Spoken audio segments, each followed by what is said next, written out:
يعني أنا المفروض بحكم إن أنا وجودي في مجال الفن من حوالي 8 سنوات.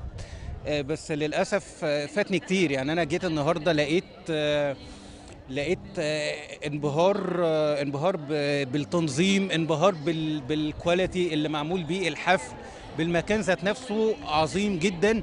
في فن في كل حاجه، في فن في كل تفصيله، في فن في البرودكت اللي بيتقدم، في التراث اوريدي فعلا اللي موجود.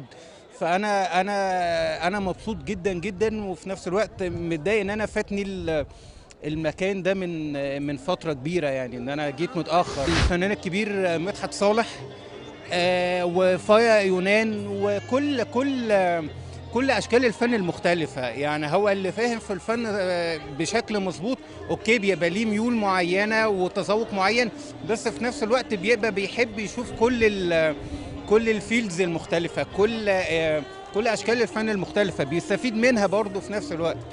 فانا جاي كل تفصيله، كل حد بيقدم فن فعلا بستفاد وبس.